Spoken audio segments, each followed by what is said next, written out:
In this video, I'm going to be teaching you the proper application for tape-in hair extensions using Babe hair extensions. Let's get started. You're going to need some hair. You're going to need some grippies, some sectioning clips, a tail comb, or this is Babe's Quick Pick, some tape, some little clips. Here is Eva's before. She has been wanting extensions for quite some time, so today is her lucky day. So with Eva, we're not going to be giving her much length. We're really just going to be giving her some volume, just some more hair on her head. So to start the application, you are going to want to start in 4 sections. This is going to keep your work nice and neat. Because I'm adding thickness, I'm going to be starting up a little bit higher on the head. I'm going to insert these grippies. Now these are just basically nice, pretty pieces of Velcro, and they help to hold all those little flyaway hairs out of my way. This is really important because when you're doing any type of extension application, you don't want to have any little hairs that could snag or pull because this could cause breakage. Now, a general rule of thumb that you're going to want to do is place your tail comb on the inside of the hair there, and that if you can't see the comb, then you're good. If you can see the tail of the comb, then you need to leave down more hair. And that will go for any application. But today, she's really good. We're starting a few inches away from her hairline. Now with Babe applications, they do take an integrity approach. And so basically what we want to do is we don't want to have the extension too close to the scalp. We want to make sure that it has lots of flexibility and room to move. So we're going to start by taking the tape off of the back of the piece of hair, being sure that we don't really touch that sticky part with our fingers. The oils of our hands, that can make the tape a little bit less sticky. So we're going to take it and we're just going to place it. I'm going to keep it approximately 1/4 to 1/2 inch away from the part line. And this is going to allow this extension to have lots of flexibility to move around, and it is going to prevent any breakage that we don't want. So I'm just going to place it, make sure it's where I want it, and then I'm going to push it down. You don't want to push it down until you know it's where you want it to be. Now the way that the Babe tape works is it only picks up the hair that it's supposed to pick up. This is a great addition to the tape because it's kind of foolproof. I should mention I am not sponsored by Babe. These just happen to be the brand that I choose to use. So I'm going to be doing a single weft application. Again, I'm only adding some volume. I'm not adding length, so I'm only going to be doing 1 weft of hair, which means I need single-sided tape to go on the other side of that weft. So what you want to do is just line it up underneath, so I have that hair pulled up out of the way so I can clearly see the underneath of that weft. Now, I am not, you can see I'm kind of adjusting it here, because it wasn't right where I wanted it to be. You don't want to just push it on and seal it. You want to make sure that it's exactly where you want it to be. Then when it is where you want it to be, then we're going to unclip it and secure it at a 0-degree elevation. And this is what's going to make sure, again, we're keeping that integrity approach and it's being wrapped right down there at 0-degree elevation. And you can see it has lots of movement. It's not too close, and the color blends really nicely with the color of her hair. And she's kind of freaking out because it's so long. But we're cutting it. I normally would have gotten a little bit of a shorter extension, but this is what was in stock at the store, so this is what I got. When we're doing the tape wefts, you don't want to place them too close to one another. However, you don't want them too far apart either. So I'm just leaving a slight gap between the two. I've placed it. Now I am securing it.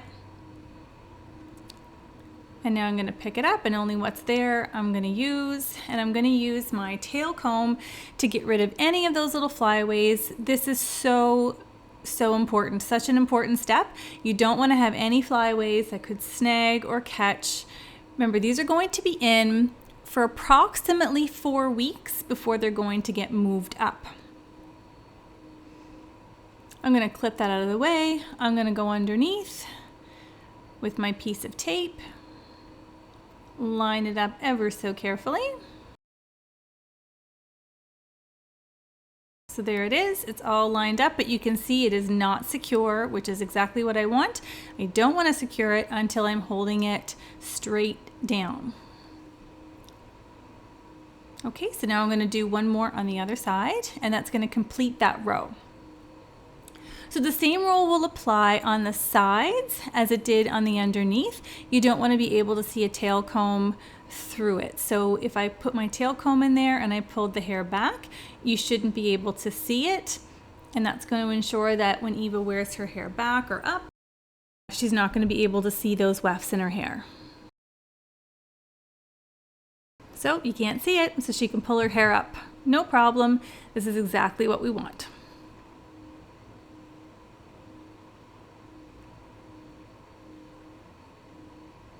Clean up my section, and you can see how nice and neat that is. Clip it up out of the way so that I can see that underneath. Place my tape but not secure it.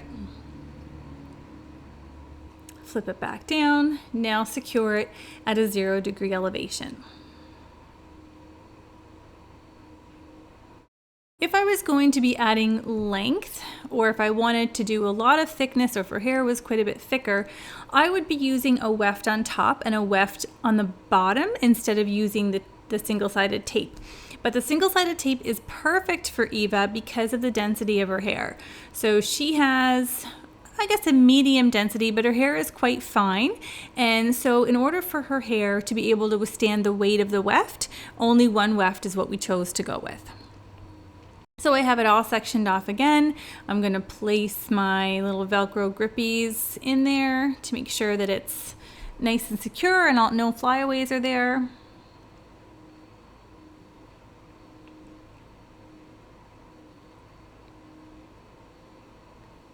And it really allows you to see that part line really well. Because I'm adding thickness to the hair, I can pretty much place these wherever I want. But I am being kind of strategic in the sense that I'm applying them kind of like I would a full head, I guess. I'm going to offset it a little bit. So I want to make sure that the center of this weft is not directly over the center of the one that I just put in underneath. When you stagger them or offset them, bricklay them, however you want to say it, you're going to get a little bit more fullness because you won't have any gaps in the hair. So while I continue working, let's just talk about a few of the things that you should know before you get started and things that you're going to have to talk to your client about, or if you're doing these on yourself or you're interested in doing them on yourself, some things that you need to ask yourself. Before you begin, you do want to make sure that you match up the extensions to the end of your hair. So if you have really dark roots and really light ends, you do want to make sure that they're matched up to the ends because the ends are what people are going to see. You should always use more than one color extension. So you're going to see, well, you see it in the beginning, I had those 2 sets of hair. So right now I'm working just with dark, but I do have another pop of color I'm going to be putting in there. And this is going to keep things looking really natural. If you only had one color going in, and then the client has one color, you may really notice them in there. But if you add that third color to deflect the eye, it really does help to make it look much more natural. We want to make sure that we discuss what we're going to have to do afterwards. So there's maintenance to hair extensions. There's maintenance to anything that we do with our hair.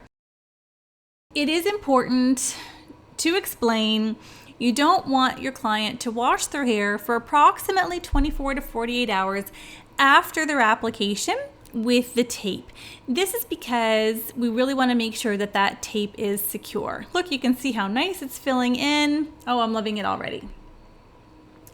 You also want to make sure that when you go to bed that you put your hair into a loose ponytail or a braid.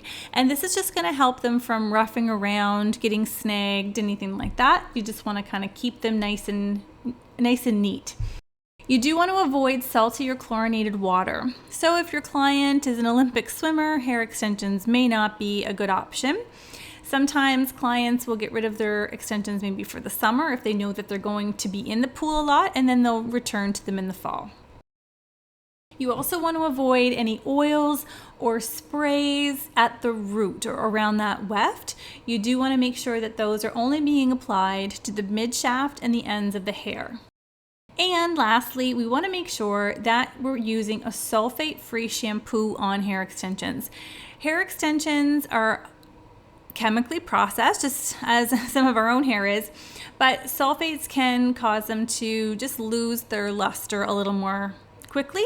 So I would advise using a sulfate-free shampoo. So as you can see, I'm continuing with the exact same techniques, but now I'm adding in a little pop of color. This section, you can see I've actually come right around into the front of the head. So this is the first section here that I'm doing from the back, and I'm going all the way into the front. Making sure again to leave that little bit of distance all around the hairline to ensure that when she does pull her hair back that you don't see any wefts. We wanted to make this look as natural as possible and people to say, wow, you have really great hair, your hair looks amazing. And people not to say, oh, you have extensions. We don't want them to see the extensions, we just want them to love the hair.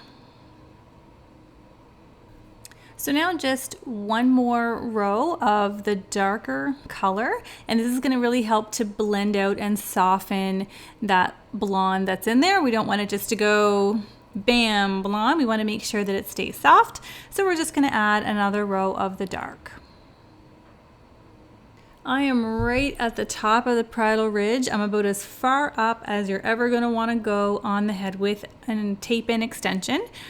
You never want to see the weft, and so if you do go up any higher than this, the hair splits or there's a part or wind blows, you're going to see those wefts. So this is about as high up as you're going to want to go. You'd never want to go past the top of the parietal.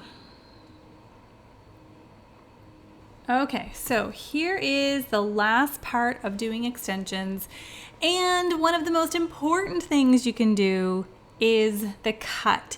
Now you just get all this long hair in your head. The last thing you want to do is chop it all off. However, you do need to make sure that it blends and it doesn't look like you have extensions in your hair. So again, with Eva, all we were doing was we were adding thickness and a little bit of color. So I was not looking to add length. So I do have to take off all of that extra length on the hair extensions, and I'm matching it up to the length that her hair is naturally. Notice I am point cutting. Whenever you're cutting extensions, you always want to use soft lines. Again, this just makes it look much more natural. So point cutting, using texturizing shears, slide cutting, all of those techniques are really good for hair extensions. So the very first step is determining that length. The next step is going to be framing the face. So as you can see, I'm just going in those layers, the hair that she already has, her natural hair. I am blending this and connecting it so that it all makes sense. Oh my gosh. Mom. Do you love it? That looks actually so freaking amazing.